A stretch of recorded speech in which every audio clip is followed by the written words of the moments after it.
वो हमें क्लासिफाई करते हैं नेचुरल और सिंथेटिक। अब जो उनके भी आगे मोनोफिलामेंट और मल्टी फिलामेंट।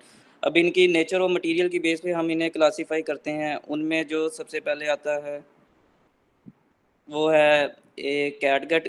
कैटगट जिसमें ये इसकी कंसिस्टेंसी जो होती है वो कोलिजन होती है और ये नेचुरल अब्जॉर्बेबल मल्टी फिलामेंट होते हैं। इसके बाद सिल्क होता है, ये फिब्रन होती है जो सिल्क वार्म से रिलीज होती है और ये natural non absorbable multi filament होता है। इसके बाद इनमें आ जाता है पॉलीएमाइड आ जाते हैं जो नाइलॉन 66 इन से बनते हैं और ये सिंथेटिक नॉन अब्जॉर्बेबल मोनोफिलामेंट होते हैं। इनके बाद इसमें और भी आते हैं पॉलीग्लाइकोलिक एसिड आता है, पॉलीमिथाइलिन कार्बोनेट होता है जो कोपोलीमर ऑफ ग्लाइकोलिक एसिड होता है एंड ट्राइमिथाइलिन कार्बोनेट होता है। ये नेचुरल अब्जॉर्बेबल मोनोफिलामेंट होते हैं। इसके बाद इनके टेस्ट आ जाते हैं। सबसे पहले टेंसाइल स्ट्रेंथ टेस्ट आता है। इसमें हम सूचर्स को एक इंस्ट्रूमेंट होता है इंस्ट्रोन, उसमें हम इसकी दो ग्रिप्स होती हैं जिनमें हम इन्हें किसी के जिसकी भी टेंसाइल स्ट्रेंथ हमने टेस्ट करनी है उसे अलाइन करते हैं उसके अंदर, जिसमें एक से सूचर्स के एक साइड पे 1 किलो न्यूटन लोड लगाते हैं और इनकी जो ग्रिप्स है उनकी मैक्सिमम स्ट्रेंथ होती है वेट के कैरिंग की वो 1 किलो न्यूटन होती है। अब आगे ये जो आपके पास इंस्ट्रूमेंट शो हो रहा है इसे इंस्ट्रोन इंस्ट्रोन कहते हैं। इसमें जो प्रोसीजर होता है जिसके जरिए हम इसकी टेंसाइल स्ट्रेंथ मेजर करते हैं वो होता है ATSM, automatic tensile strength measurement. इसमें ये तो आप देख लें सूचर्स मटेरियल को हमने दो ग्रिप्स के दरमियान अलाइन किया है और ये ऑपोजिट डायरेक्शन में मूव करते हैं। इनमें हम इसका बेसिक मकसद ये है कि सूचर्स की जो ब्रेकिंग स्ट्रेंथ है उसे मेजर किया जाए, इनकी अलाइनमेंट को मेजर किया जाए और इनकी स्ट्रेस बेरिंग कैपेसिटी को मेजर किया जाए। अब जो नेक्स्ट टेस्ट है वो है नोट पुल टेस्ट। इसमें हम एक नोट यानी कि एक गिरा बनाते हैं सूचर्स के दरमियान, उसी तरह इसे दो ग्रिप्स के दरमियान लगा देते हैं। इस टेस्ट का बेसिक मकसद होता है वो होता है कि इनकी जो ग्रिप कैरिंग कैपेसिटी है वो उसे चेक किया जाए।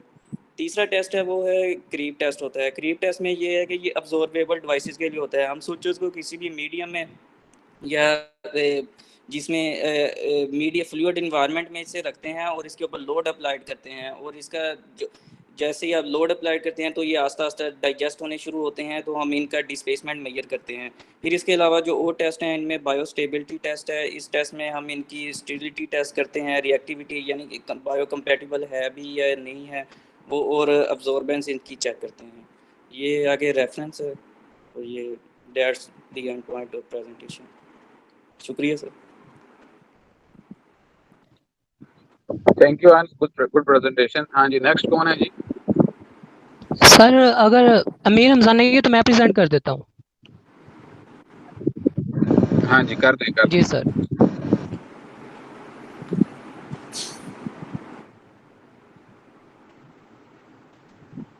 हाँ से अपना माइक बंद कर। जी सर, स्क्रीन शेयर हो रही है? जी बेटा हो रही है, शुरू करें आप। जी सर। सर मेरा टॉपिक है test for plasters. Plasters are solid and semi-solid masses adhere to the skin when spread upon cotton felt line and muslin as backing material. Protection, mechanical support, and furnish an occlusive and macerating action. Bring medication into close contact with the surface of the skin. Sir ये इसके design में आता है कि इसके एक protective liner होता है, ड्रग कंटेनिंग लेयर होता है, बैकिंग लेयर होता है। उसके बाद इसके कुछ नोटेबल ब्रांड है।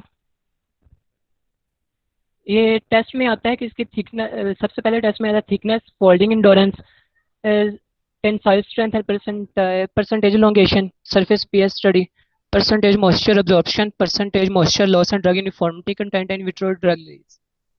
सबसे पहले थिकनेस में, थिकनेस से टेस्ट है इसका sir. Thickness of the patches one measured using micrometer at different places. फिर उसके बाद उसकी थिकनेस की एवरेज मालूम करते हैं, फिर उसके बाद उसका स्टैंडर्ड डेविएशन को कंप्यूट किया जाता है। उसके बाद फोल्डिंग इंडोरेंस आ जाता है। Folding endurance of the film was determined by repeatedly folding one patch at the same place till it broke and folded manually, which was considered satisfactory to reveal good film properties. इसके बाद है tensile strength और percentage elongation. Tensile strength and percentage elongation were evaluated using digital tensiometer to determine mechanical properties of the film. उसके बाद है ये tensile strength और percentage elongation को फाइंड करने के लिए इनके ये फार्मूलाज है. Tensile strength in newton per centimetre square equal to force at break in kg divided by cross sectional area of the sample in centimeter square multiplied by 9.8. उसके बाद elongation percentage elongation at break, increase in length and breaking point in centimeter, original length in centimeter multiplied by 100. उसके बाद है surface PS study. Surface PS study a combined glass rod electrode was used for this purpose. Each patch was allowed to swell by keeping it in contact with 5 ml of distilled water for 2 hours at room temperature, and pH was noted by bringing the electrode into contact with the surface of patch, allowing it to equilibrate for 1 minute. उसके बाद हम find करते हैं percentage moisture absorption. The PMA test was carried out to check the physical stability of buccal patches at humid condition. उसके बाद इसके लिए ये फॉर्मूला यूज होता है final wait minus initial weight divided by initial weight multiply by percentage moisture loss. ये film की ना इंटीग्रिटी को चेक करने के लिए यूज किया जाता है एट ड्राई कंडीशन के लिए.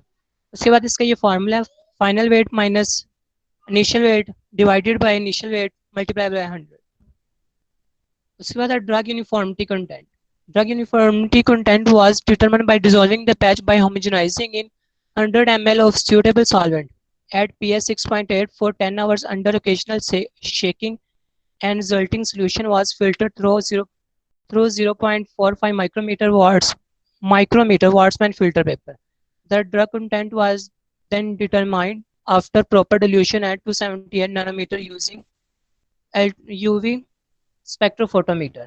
उसके बाद इसका कंटेंट यूनिफॉर्मिटी का फॉर्मूला है actual amount of drug in film divided by theoretical amount of drug present in film multiply by 100. उसके बाद है इन विट्रो ड्रग रिलीज. इसके लिए USP 23 resolution test operators use होता है with slide modification. Paddle over disc method use किया जाता है. उसके बाद ये रेफरेंस है सर.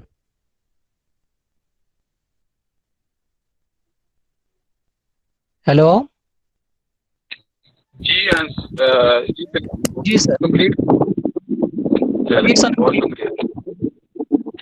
जी नेक्स्ट कौन है?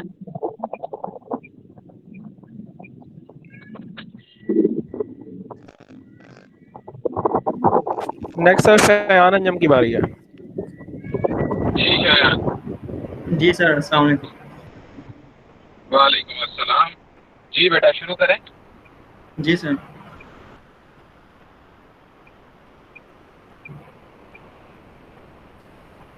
जी सर स्क्रीन शो हो रही है? नहीं बेटा अभी नहीं हो रही. अभी आपकी खूबसूरत तस्वीर ही आ रही है.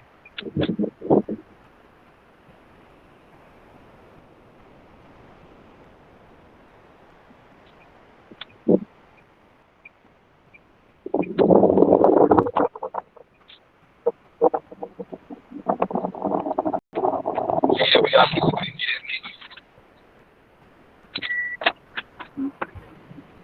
जी सर आप नहीं बेटा अभी भी नहीं हो रही. आप शुरू हुई है होनी. जी सर. जी हो गई है. शुरू करें. जी अस्सलाम वालेकुम. मेरा नाम शयान है और मेरा जो टॉपिक है वो है equipment use for sachet packaging. तो इंट्रोडक्शन में सबसे पहले देखते हैं सैशे पैकेजिंग होती क्या है. ये basically it is a 4 or 3 layer flat packaging made of different materials such as paper, plastic and aluminium which requires less packaging material and less storage space. और इसके अलावा ये दूसरे लिक्विड्स पाउडर और कैप्सूल के लिए की पैकेजिंग के लिए भी यूज होते हैं. और अदर प्रोडक्ट्स देखें तो उनमें shampoo, hair oil, detergents, lubricants, sauces, tea, coffee, cream, mouth fresheners के लिए भी यूज होते हैं. इक्विपमेंट में देखें तो सबसे पहला है डिस्का सैशे फिलिंग इक्विपमेंट. दूसरा है वाइकिंग मैसिक्स सैशे SA 300 और वाइकिंग मैसिक्स सैशे SA 600. तो सबसे पहले हम देखेंगे मेडिस्का सैशे फिलिंग इक्विपमेंट. और ये सिंपल, फास्ट और कन्वीनियंट वे है to administer batch sizes of powder formulations, क्योंकि ये फार्मासिस्ट को इनेबल करता है कि वो मेडिकेटेड पाउडर फॉर्मुलेशन प्रोड्यूस कर सके with high palatability, wide range of doses. and precise dosing even with the high load of active drug ingredient. Working देखें तो सबसे पहले हम इस जो इंस्ट्रूमेंट है इसके ये जो कंपोनेंट है वो देखेंगे। सबसे पहला जो नंबर पे है ये जो फिगर में दिया हुआ है ये है कैप्टिव प्लेट, दूसरे नंबर पे जो है वो है बेस स्टैंड, तीसरे पे जो है वो बेस प्लेट, चौथे पे है स्पेसर, पांचवे पे है रबर स्टॉपर्स और जो छठे पे है वो है बिन्स और जो सातवें नंबर पे वो है पाउडर स्क्रैपर। तो इसका जो मैकेनिज्म है वो ये स्टेप वाइज मैं आपको बताऊंगा। सबसे पहले जो आता है वो है एडजस्टिंग द बेस प्लेट, वो हम एडजस्ट करते हैं बेस स्टैंड के ऊपर ताकि और जो उसकी फ्लोर रोटेटिंग मेटल रॉड्स हैं उनके थ्रू होता है ये सारा। उसके बाद हम जो है स्पेसर है उनको एडजस्ट करते हैं और फिर हम जो कैप्टिव प्लेट है उसको इंस्टॉल कर देते हैं। इसके बाद आ जाता है रबर स्टॉपर्स, ये प्रॉपर सीलिंग के लिए यूज होते हैं। तो इसके बाद हम जो प्लास्टिक बिन है ना वो उनके ऊपर ये इंस्टॉल करेंगे, इंसर्ट करेंगे। तो और जो पाउडर ब्लेंड है हमारा जिसमें एपीआई फ्लेवर वगैरह जो भी है हम उसके ऊपर उसको स्प्रेड कर देंगे और इस तरह स्प्रेड करेंगे वो इवनली डिस्ट्रीब्यूट हो जाए। तो अगर कोई एक्सेस है तो उसको हम रिमूव कर लेंगे। तो उसके बाद हम क्या करेंगे कि जो प्लास्टिक बिन है उनको वापस निकालेंगे और उनमें जो मौजूद कंटेंट है उसको हम जो ये साशे बैग होगा जो मोस्टर कैरियर बैग है उसमें डाल देंगे और उसको सील कर देंगे और उसको लेबल करने के बाद पेशेंट को डिस्पेंस कर देंगे। इसके बाद आता है वाइकिंग मेसिक सैशे SA300।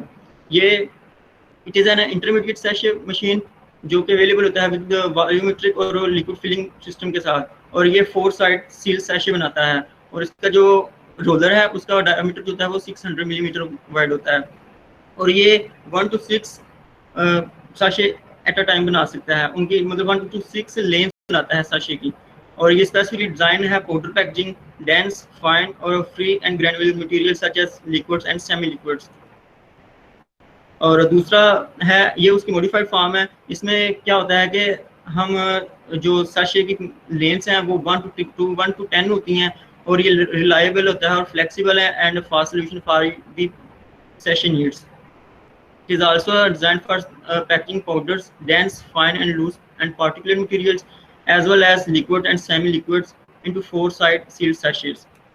और इसकी वर्किंग देखें तो इसमें क्या होता है कि हम सबसे पहले जो फिल्म है जो पैकिंग शीट है वो हम रोलर के ऊपर उसको लगा देते हैं।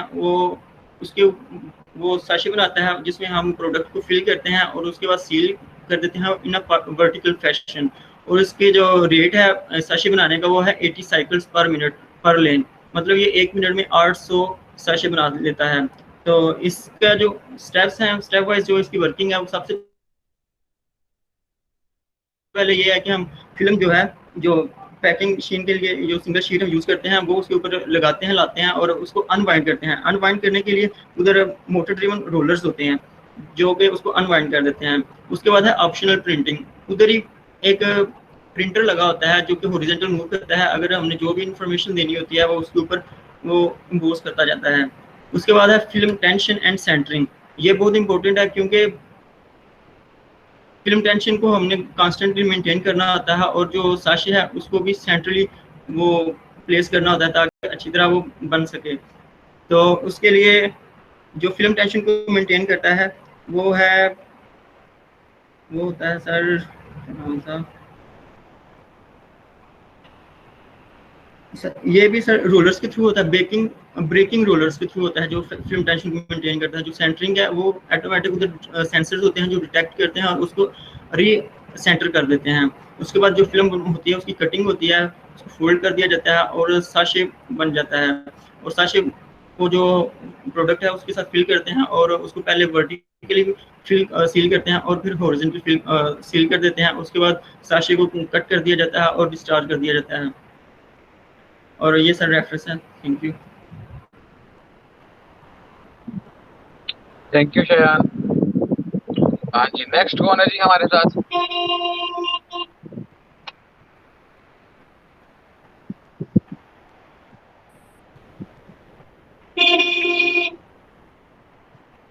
जी नेक्स्ट कौन है जी अब?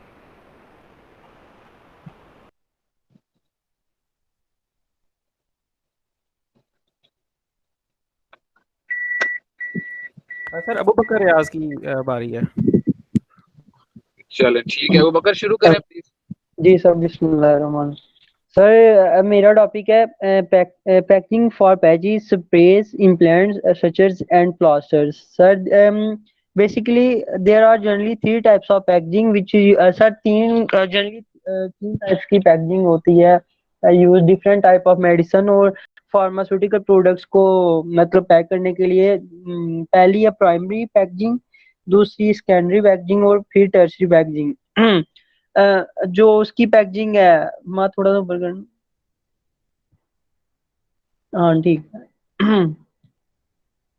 पैचेस की सर पैकेजिंग के लिए usually the medication come in patch are the drugs commonly administered transdermally include nicotine, fentanyl, inosine, copolamine and estrogen। Sir जो ट्रांसडर्मली एडमिनिस्ट्रेटर होती है दोज वो यूजली पैचेस में आती है, और patches can easily applied by the caregiver and they provide a visual view that the medication has been administered। और sir दूसरा packages of sprays. Sir sprays के लिए sir packaging for the packages of sprays well close container are used which are receptacles the hold protect and organize products and material during storage and transport। It is used by the nearly sir industry including aerospace, beverages, chemicals, consumer goods और automotive में भी sir ये use होती है sprays की packing के लिए। उसके अलावा सर उसकी इम्प्लांट्स की पैकेजिंग, हमाद ऊपर करो थोड़ा, हाँ ठीक। सर इम्प्लांट्स की पैकेजिंग के लिए ये होता है कि for the packaging of implants pouches, इसके लिए सर पॉचेज एंड बैग्स और कॉम shallow blister tubes and vials वगैरह यूज होती हैं। और सर जो नंबर 4 पे सचर्स है, इसकी there are 2 types of packaging which are following under है। सर एक एब्जॉर्बर सचर्स हैं जो कि पैक्ड होते हैं हर्मेटिकली सील्ड फॉइल में, और दूसरे नॉन एब्जॉर्बेबल सचर्स हैं जो कि स्पेशल सिल्क में पैक्ड होते हैं। और सर एट लास्ट ये है कि प्लास्टर्स हैं, और प्लास्टर्स में ये है कि मेडिकेटरी और productive dressing that consist of a film as a cloth और plastic spread with the usually medicatory substance adhesive plaster. It is में सर ये पीस ऑफ गॉज और हैव अ स्टिकी, इसकी जो बैग होती है थोड़ी स्टिकी होती है और पीस ऑफ गॉज से भी बने होते हैं, and they are usually wrapped in single sterile packs all through. Sir कुछ प्लास्टर्स वाटर प्रूफ भी होते हैं। Sir that's it, thank you.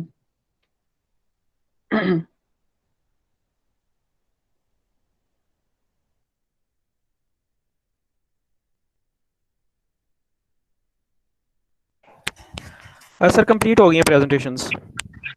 Ji Abubakar. Assalamu alaikum class, my name is Mohammad Mir Hamza and the topic I'm going to present is equipments used for plasters। सबसे पहले इसका introduction है। It is a mixture of materials that on hardening causes immobilization of the body parts। It is used to treating severe injuries like fractures। जब भी कोई injury वगैरह की वजह से कोई फ्रैक्चर हो जाता है तो उस केस में हम प्लास्टर्स को यूज़ करते हैं। Calcium sulfate based Paris plaster reconstituted to fine powder adding water। It produces a porous mass for the manufacture of casting and dressing, for the support or repair of the body parts, and for the manufacture of test models in dentistry। क्या किया जाता है, जो plaster of Paris होता है calcium base, उसमें वो fine powder होता है, उसमें पानी को ऐड किया जाता है। पानी ऐड करने से क्या होता है, वो एक पोरस सा मटेरियल बन जाता है।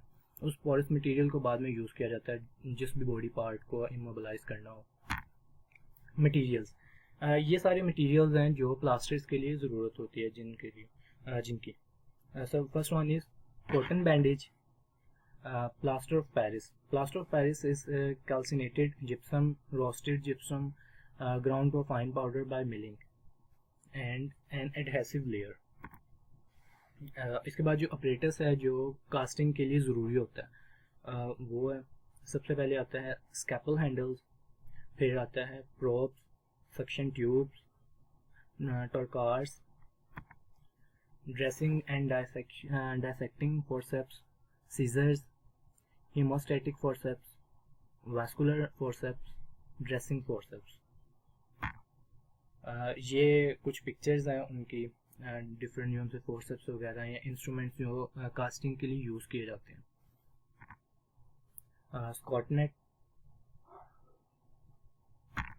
and Webril. These are the references for my मेरी presentation के. Thank you class. Thank you so much.